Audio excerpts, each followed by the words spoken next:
Hello students, welcome back to the old school tutor. आज हमारा lecture 9 है, जो है गवर्नमेंट ऑफ इंडिया एक्ट 1919, या जिसको मोंटेगू कैल्म्सफोर्ड रिफॉर्म्स भी बुलाते हैं। इस लेक्चर से जो है पहले हम थोड़ा पैटर्न चेंज करेंगे अपना, क्योंकि हमारी टीम ने एक चीज़ ऑब्जर्व की कि हम जो पढ़ाते हैं या स्टूडेंट्स जो पढ़ते हैं, वाइल वी टीच देम, हम एक पैटर्न में पढ़ाते हैं, then they have to go back और किसी और जो उनकी टेक्स्ट बुक है उससे पढ़ते हैं, और हमारे नोट्स में भी बनाते हो तो अलग से बनाने पड़ते होंगे, टेक्स्ट का अंडरलाइन वगैरह, और फिर से उसके नोट्स कंपाइल करना जो है वो बहुत ही बल्कि प्रोसेस हो जाता है, बहुत ही ज़्यादा जो है कॉम्प्लिकेटेड हो जाता है। इसलिए हमने जो है, जो मैक्सिमम स्टूडेंट्स या ऑलमोस्ट सारे स्टूडेंट्स इंडियन पॉलिटी के लिए पढ़ते हैं, which is the Indian polity by M Laxmikanth, हमने सोचा कि हम डायरेक्ट इसी टेक्स्ट से पढ़ाएंगे अपनी क्लासेस में, सो दैट आपको जो है क्या अंडरलाइन करना है, क्या मार्क करना है, किस चीज़ के नोट्स बनाने हैं, आपको एक ही बार आइडिया लग जाए और आप बार बार जो है अलग अलग सोर्सेज पे ना जाए। इसी चीज़ को जहन में रख के हमारी आगे की क्लासेस चलेंगी कुछ देर, और हम देखेंगे कि आपको कितना हेल्प करेंगी और हमको जो है लगेगा ये जो इम्प्रोवाइजेशन हमने की है ये हेल्पफुल है कि नहीं। तो आज शुरू करते हैं हम गवर्नमेंट ऑफ इंडिया एक्ट 1919 और Montagu Chelmsford reforms. Let's start. अगस्त 20th 1917 में जो है ब्रिटिश गवर्नमेंट ने डिक्लेयर कर दिया पहली बार कि क्या करेंगे हम, introduction, gradual introduction of responsible government in India. Responsible government क्या होती है? ये उस तरह की गवर्नमेंट होती है which is answerable to its legislature, which is hence, उसका मतलब जो भी गवर्नमेंट अपने लेजिस्लेचर को रेस्पॉन्सिबल होती है, that means it is responsible to the people. ठीक है, तो पहली बार जो है 1917 अगस्त 20 को ब्रिटिश गवर्नमेंट ने डिक्लेयर किया कि हम लोग जो है धीरे धीरे अब इंट्रोड्यूस करेंगे रेस्पॉन्सिबल गवर्नमेंट। कहाँ पे? इंडिया में।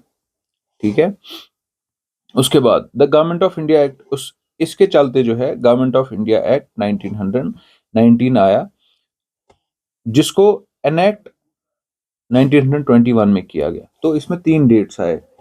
रेस्पॉन्सिबल गवर्नमेंट का जो है पहली बार डिस्कशन कब किया ब्रिटिश गवर्नमेंट ने? 1917 में। उसके बाद एक्ट जो है कब बनाया गया? 1919 में। और एनेक्ट कब किया गया इसको? 1921 में। This act is also known as Montagu Chelmsford reform. इसको जैसे पिछले में मोरले मिंटो रिफॉर्म्स बोलते थे, क्योंकि मोरले जो थे उस वक्त सेक्रेटरी ऑफ स्टेट थे और लॉर्ड मिंटो थे वाइसरॉय ऑफ इंडिया। इसी तरह इस वक्त जो है मोंटेगो सेक्रेटरी ऑफ स्टेट थे और लॉर्ड कैल्म्सफोर्ड जो है वाइसरॉय ऑफ इंडिया थे। इसके बाद हम इस लॉ के जो है फीचर्स पढ़ेंगे।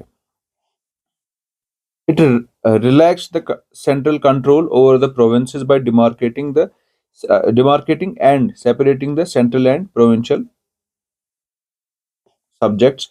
The central and provincial legislatures were authorized to make laws on their respective list of subjects. However, the structure of the government continued to be centralized and unitary. इसमें क्या हुआ? जो पहला फीचर इसमें है, रिलैक्स किया गया सेंटर्स कंट्रोल। इसका क्या मतलब है? थोड़ा फेडरल सिस्टम हल्का सा आने लगा। Over the provinces by demarcating. एक डिमार्केट क्या हो गया? एक लाइन खींचना कि इस तरफ जो पावर्स है वो सेंटर के हैं और इस तरफ है प्रोविंसेस के। डिमार्केट किए गए और सेपरेट किए गए सेंटर और प्रोविंशियल सब्जेक्ट्स। सब्जेक्ट्स क्या होते हैं? जिन चीजों पे लॉज बना सकता है सेंटर और स्टेट, या जिन भी चीजों पे काम हो सकता है by central government and provincial government, उनको सब्जेक्ट्स बोलते हैं। क्या क्या अलग अलग? For example law, defense, finance. These are different subjects. The central and the provincial legislatures were authorized to make laws. तो इसके बाद इनको अभी तक जो है सेंटर लॉज बनाता था, इसके बाद अलग अलग प्रोविंसेस भी लॉज अपने सब्जेक्ट्स पे बना सकते थे और सेंटर अपने सब्जेक्ट्स पे बना सकता था. However, the structure of the government continued to be centralized and unitary. जैसे कि अभी इंडिया में है, हमारे पास स्टेट गवर्नमेंट्स को पावर है लॉज बनाने का, लेकिन जो हमारे मेजर जो पावर्स है वो किसके पास है? सेंटर के पास। हेंस जो उस वक्त का जो स्ट्रक्चर था उसको थोड़ा फेडरल शेप तो दिया गया, पर एक्चुअल जो है यूनिटरी था, मेजर पावर्स जो है वो सेंटर के पास ही थे। उसके बाद क्या बोलता है? It further divided the provincial subjects into two parts. अब तो जो है सेंटर और प्रोविंस में जो है अलग अलग सब्जेक्ट्स किए गए। अब लेकिन प्रोविंसेस में भी जो सब्जेक्ट्स थे उनको अलग अलग दो पार्ट्स में डिस्ट्रीब्यूट किया गया, transferred and reserved. The transferred subjects were to be administered by the governor with the aid of ministers responsible to the legislative council. The reserved subjects, on the other hand, were to be administered by the governor and his executive council, legislature nahi, executive council, without being responsible to the legislative council. This dual scheme of governance was known as diarchy, a term derived from Greek word diarch, which means double rule. However, this experiment was largely unsuccessful. तो क्या हुआ? अब centre और state में तो subjects बांट दिए गए, उसके बाद प्रोविंस में भी सब्जेक्ट्स को और दो हिस्सों में जो है बांट दिया गया, जिसको एक को बोलते थे ट्रांसफर्ड और एक को बोलते हैं रिजर्व्ड। इसको इजी है याद रखना। देखो, इससे पहले जो है सारे सब्जेक्ट्स जो है गवर्नर के पास होते थे और उसके एग्जीक्यूटिव काउंसिल के पास होते थे, इसलिए इसके बाद भी जो उन्होंने अपने पास रखे उनको बोला गया रिजर्व्ड, और जो उन्होंने गवर्नर प्लस लेजिस्लेचर को दिए उसको बोला गया ट्रांसफर्ड। ठीक है। और जो ट्रांसफर्ड सब्जेक्ट्स थे उसमें ministers were responsible to the legislative council, मतलब आंसरेबल थे। और लेकिन जो रिजर्व्ड सब्जेक्ट्स थे उसमें जो गवर्नर है और उसका एग्जीक्यूटिव काउंसिल है, they were not responsible to the legislative council. और इस स्कीम ऑफ गवर्नमेंट को जो है डायरकी बोला गया, जिसका मतलब डबल रूल होता है। लेकिन अल्टीमेटली क्या देखा गया? ये जो एक्सपेरिमेंट है ये unsuccessful. Coming to the point number 3, it introduced for the first time. ये याद रखने हैं, जहां पे भी फर्स्ट टाइम लिखा है इन पे क्वेश्चंस आते हैं कि सबसे पहली बार ये चीज कब हुई थी। It introduced for the first time bicameralism and direct elections in the country.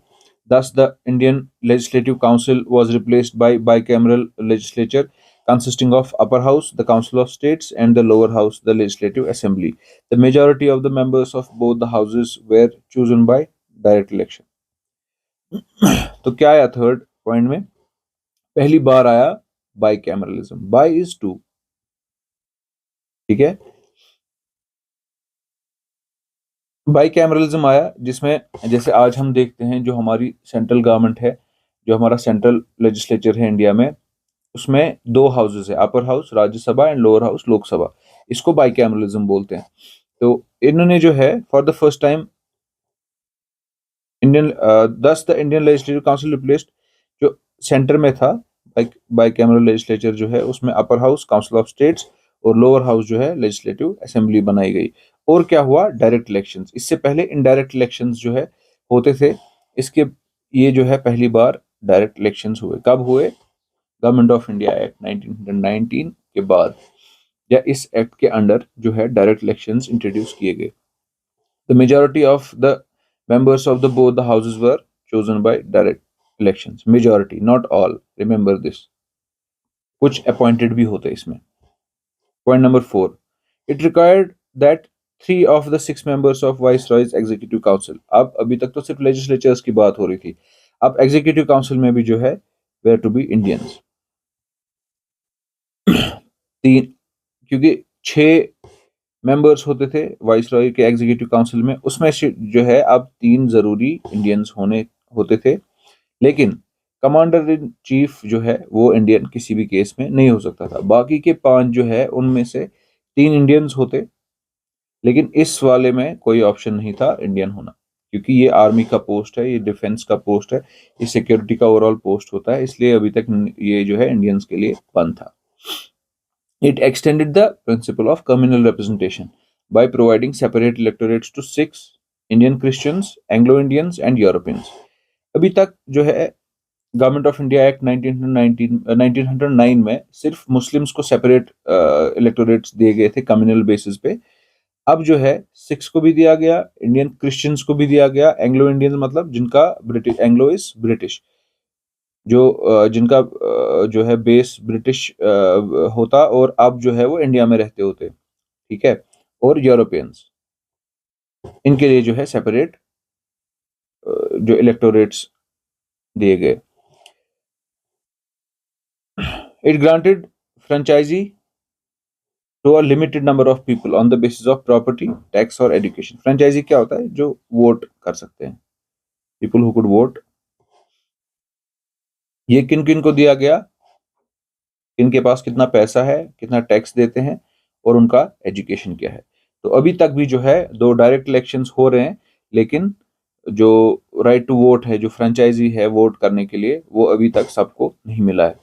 It created a new office of high commissioner for India in London, ठीक है, and transferred to him some of the functions hitherto performed by the secretary of the state। तो high commissioner of India जो है London में एक post create किया गया और उसमें से जो है स्टेट ऑफ सेक्रेटरी के कुछ पावर्स उसको दिए गए। It provided for the establishment of public service commission. सबसे पहली बार central public service commission was set up in 1926 for recruiting civil services. Central public service commission. It separated for the first time the provincial budgets from the central budget. अब जो है budget भी अलग अलग किए गए, again for the first time, provincial budget and the central budget, and authorised provincial legislatures to enact their budgets. अब जो है पहली बार क्या हुआ, प्रोविंसेस भी खुद अपने बजट्स पे काम कर सकती थी, इस पे लेजिस्लेट कर सकती थी। इससे पहले जो है सिर्फ सेंटर में जो है बजट जो है डिस्कस होता था और उस पर लेजिस्लेशन चलती थी। And for the first time provincial budgets जो है उस पर प्रोविंसेस खुद लेजिस्लेट कर सकते थे और उनको एनेक्ट कर सकते थे। It provided for the appointment of a statutory commission to inquire about the on into and report its working after। हर 10 साल में जो है एक कमिटी अपॉइंट की गई, एक कमीशन अपॉइंट किया गया जो हर 10 साल में रिपोर्ट देता कि जो हमने लॉज वगैरह बनाए उनका फंक्शनिंग कैसा है। और इसी के चलते जो है साइमन कमीशन आया इन नवंबर 1927, which is 2 years before the schedule. 10 साल रखा था, 1919 में गवर्नमेंट ऑफ इंडिया एक्ट आया, उसके 10 साल बाद मतलब 1929 में आना चाहिए था, बट 2 साल पहले ही विच इज नवंबर 1927 में the British government announced the appointment of a 7-member statutory commission under chairmanship of sir John Simon to report the conditions of India after its new constitution। All of the members of the commission were British। ये सबसे बड़ा point था कि इसको जो है oppose क्यों किया इंडियंस ने। And hence all the parties boycotted the commission। The commission submitted its report in 1930 and recommended for the abolition। क्या क्या बोला इन्होंने? abolition of diarchy, जो डबल गवर्नमेंट है उसको खत्म करो। extension of responsible government, मतलब जो गवर्नमेंट है उसको और जवाब दे, उसको रेस्पॉन्सिबल बनाओ टुवर्ड्स इट्स लेजिस्लेचर्स। कहाँ पे? प्रोविंसेस में। Establishment of federation of India and princely states and continuation of communal electorate. जो कम्युनल बेसिस पे सेपरेट इलेक्टोरेट्स मिलते थे उनको कंटिन्यू किया जाए। To consider the proposal of the Commission, the British government convened 3 roundtable conferences of the representatives of कहाँ के? British government, British India, and Indian princely states। On the basis of these discussions, a white paper on constitutional reform was prepared and submitted for the consideration of a joint select committee of the British Parliament। The recommendations of this committee were incorporated with certain changes in the next Government of India Act 1935।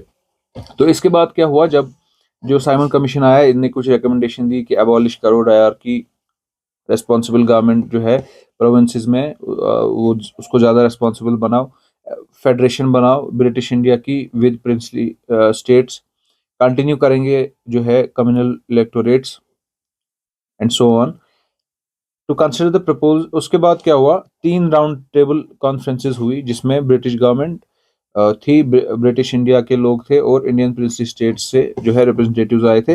On the basis एक white paper क्या होता है? White paper होता है एक draft बनाया जाता है, और जब प्रॉपर रिसर्च किया जाता है किसी चीज पे, किसी टॉपिक पे, किसी सिचुएशन पे प्रॉपर रिसर्च करके जो रिकमेंडेशंस दी जाती है उस चीज को बेहतर या ठीक करने के लिए, उसको व्हाइट पेपर बोलते हैं। तो a white paper on the constitutional reforms जो है वो बनाया गया and submitted for the consideration of the joint select committee of British parliament. और यही जो रिकमेंडेशंस इस white paper on constitutional reforms आई जो साइमन कमीशन ने दी थी, इसको इनकॉर्पोरेट किया गया थोड़ी सी चेंजेस करके गवर्नमेंट ऑफ इंडिया एक्ट 1935 में। So students, this was today's class. I hope आप लोगों को जो है आज की क्लास बेटर लगी होगी। अगर नहीं लगी है, कुछ चेंजेस आप चाहते हैं, आप कमेंट्स में लिख सकते हैं हमें। हमारी अगली क्लास सेम पैटर्न पे होगी about government of India act 1935। Hope you like the class. See you in the next class.